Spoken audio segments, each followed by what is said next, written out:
Hello friends, मैं प्रीति शर्मा एक बार फिर आपके सामने प्रस्तुत हूँ एक नए टॉपिक के साथ जो बहुत ही इम्पोर्टेंट आज का वीडियो होने वाला है। वीडियो को पूरा देखिए और इससे आपको जितने भी आप वनडे एग्ज़ाम देते हैं उसमें इससे बहुत ही संबंधित क्वेश्चन आते हैं जिससे आप कंफ्यूज हो जाते हैं। तो आज का वीडियो बहुत ही इम्पोर्टेंट होने वाला है आपके एग्ज़ाम के पॉइंट ऑफ व्यू से। वनडे एग्ज़ाम में इससे रिलेटेड बहुत सारे क्वेश्चन आते हैं। तो आज हम बहुत ही स्पेशल महात्मा गांधी के विषय में पढ़ेंगे और महात्मा गांधी के लिए एक जो है मोटिवेशनल थॉट बोलना चाहेंगे कि उम्र हरा नहीं सकती, ठोकरें गिरा नहीं सकती, यदि जिद हो जीतने की तो हार भी हरा नहीं सकती। तो इन्हीं थॉट के साथ हम लोग आगे बढ़ते हैं और आज का वीडियो स्टार्ट करते हैं। देखिए, महात्मा गांधी जो भारत में बहुत ही कह सकते हैं कि एक महापुरुष के नाम से, बापू के नाम से, राष्ट्रपिता के नाम से और जो है हमारे महात्मा के नाम से जाने जाते हैं।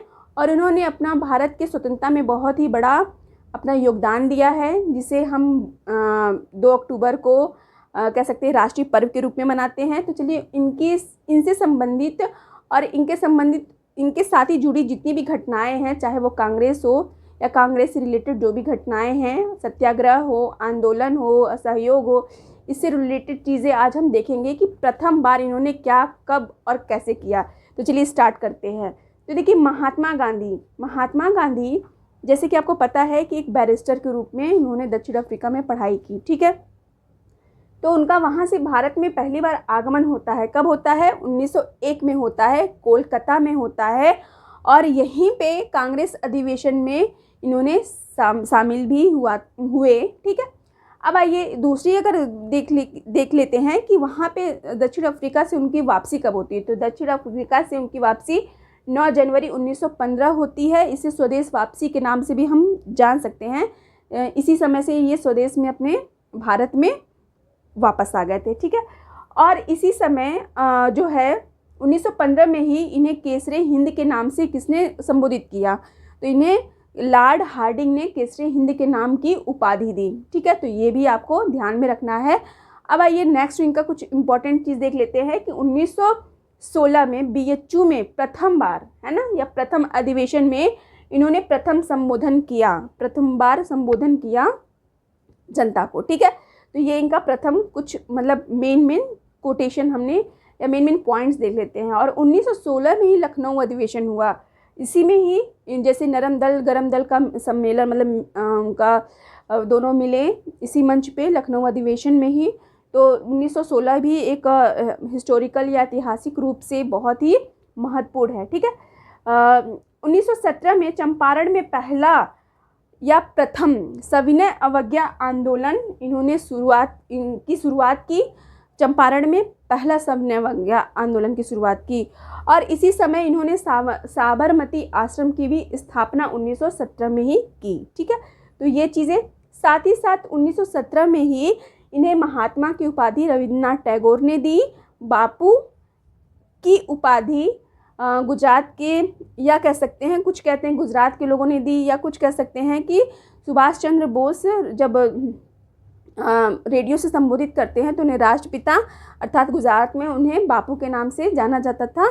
तो इस तरह से सुभाष चंद्र बोस ने राष्ट्रपिता या बापू की उपाधि के नाम से इन्हें संबोधित किया, ठीक है। अब देखिए 1918 की घटना देख लेते हैं, जिसमें खेड़ा सत्याग्रह हुआ। और इसी समय इन्होंने पहला असहयोग आंदोलन का शुरुआत किया, ठीक है। तो पहला असहयोग आंदोलन का शुरुआत 1918 में खेड़ा सत्याग्रह में इन्होंने किया, ठीक है। अब आ जाइए 1919 को देख लेते हैं कि 1919 में सत्याग्रह की स्थापना इन्होंने की और 1920 में असहयोग आंदोलन की शुरुआत कर दी थी, ठीक है। अब देख लेते हैं कुछ और इससे रिलेटेड जो पहली बार घटनाएं घटी। 1887 में भारतीय राष्ट्रीय कांग्रेस के प्रथम मुसलमान अगर अध्यक्ष की बात की जाए तो भारतीय राष्ट्रीय कांग्रेस के प्रथम मुसलमान अध्यक्ष कौन थे? बदरुद्दीन तैयब जी थे। ये आपको ध्यान में रखना होगा, एग्जाम में पूछता है। और भारतीय राष्ट्रीय कांग्रेस की पहली महिला अध्यक्ष कौन थी? तो सरोजनी नायडू भारतीय राष्ट्रीय कांग्रेस की पहली महिला अध्यक्ष थी, ठीक है। उसी तरह से अगर कही जाए कि कांग्रेस की स्थापना या कांग्रेस की संस्थापक के रूप में या कांग्रेस की शुरुआत किसने की? तो A.O. ह्यूम ने की। ये वयोवृद्ध के नाम से भी जाने जाते हैं। ठीक है। अब देखिए पाकिस्तान का नाम पहली बार किसने सजेस्ट किया या पाकिस्तान का नाम सबसे पहले किसने गढ़ा? तो पाकिस्तान का नाम सबसे पहले गढ़ने वाले चौधरी रहमत अली हैं, जो पाकिस्तान के नाम के कह सकते हैं कि को गढ़ा उन्होंने। ठीक है। अब देखिए ऑल इंडिया मुस्लिम लीग की स्थापना, ऑल इंडिया मुस्लिम लीग की स्थापना कब और कहाँ हुई? तो ऑल इंडिया मुस्लिम लीग की स्थापना बांग्लादेश में जो ढाका है ना, तो ढाका में हुई। और इसके संस्थापक जो हैं, इसके 2 लोगों ने संस्थापना किया, नवाब सलीमुल्लाह और आगा खान ने इसकी स्थापना की। ठीक है। अच्छा देखिए कुछ चीज़ें और भी देख लेते हैं। जैसे महात्मा गांधी को हम आज देख रहे थे, तो महात्मा गांधी का जैसे कि अगर हम देखा जाए तो महात्मा गांधी जो है किनकी कृतियों से ज़्यादा प्रभावित थे? तो महात्मा गांधी जो है टॉल्स्टॉय के कृतियों से ज़्यादा प्रभावित थे। महात्मा गांधी के राजनीतिक गुरु कौन थे? तो गोपाल कृष्ण गोखले उनके राजनीतिक गुरु थे। ठीक है। और महात्मा गांधी के जो असहयोग आंदोलन या कह सकते हैं कि अहिंसा का जो है उन्होंने प्रतिपादन किया। तो अहिंसा दिवस के रूप में हम लोग कब मनाते हैं? तो ये आप लोग कमेंट करके बताइए कि अहिंसा दिवस के रूप में किस दिन हम लोग मनाते हैं अहिंसा दिवस के रूप में। ठीक है। तो चैनल पे बने रहें और अगर आपको पसंद आए तो लाइक कीजिए और भी लोगों तक शेयर कीजिए, ताकि हम लोग को और भी मोटिवेशन मिलता रहे और आपको ऐसे ही बहुत इंफॉर्मेटिव वीडियो आप तक पहुँचाते रहें। तब तक के लिए नमस्कार, धन्यवाद।